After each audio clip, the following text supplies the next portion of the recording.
on est ici pour une bonne cause, pour charity, la charité contre le cancer. C'est quelque chose de très important.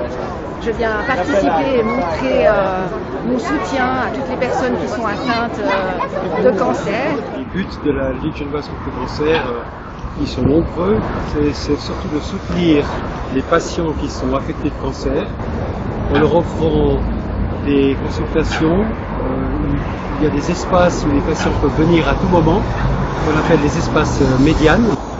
La Ligue a le privilège, dans cette activité-là, de pouvoir donner du temps, ce qui est rare de nos jours. La Ligue genevoise contre le cancer non seulement aide les patients moralement, elle les aide dans les difficultés administratives qu'ils peuvent subir quand il y a un cancer, mais aussi elle les soutient financièrement et elle les soutient sans aucune contrepartie, c'est des dons. D'où l'importance de soutenir la Ligue genevoise contre le cancer, qui donne beaucoup à la recherche, plus d'1 million par année, et aussi directement aux patients. La maman de M. Obama est décédée en 2011 d'un cancer de l'ovaire, et les gynécologues nord-américains se sont emparés de cette occasion de faire un peu de promotion autour de ça.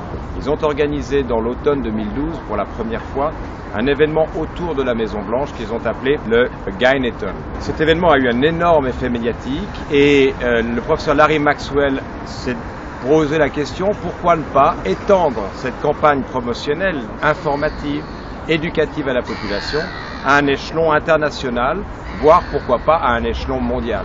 Et c'est là qu'est née l'idée du Globathon. Aujourd'hui, il y a 65 pays qui sont inscrits dans cet événement, où tout le monde participe à peu près sur les mêmes 24 heures, puisque compte tenu des décalages horaires entre Singapour et Genève, on peut imaginer que ce ne soit pas exactement en simultané, mais tout le monde va parler du même thème et sensibiliser sa population à cette problématique. Nous traitons aujourd'hui sans commune mesure avec l'approche que nous avions il y a 10 ou 20 ans.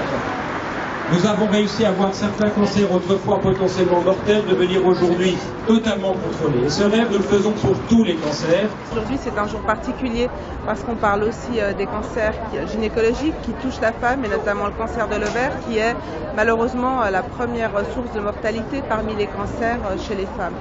Pour les collectivités publiques, je pense que c'est très important de sensibiliser les populations, en l'occurrence les populations féminines, pour qu'on puisse être plus actifs et meilleurs en matière de dépistage et donc plus rapidement traiter et si possible guérir la maladie.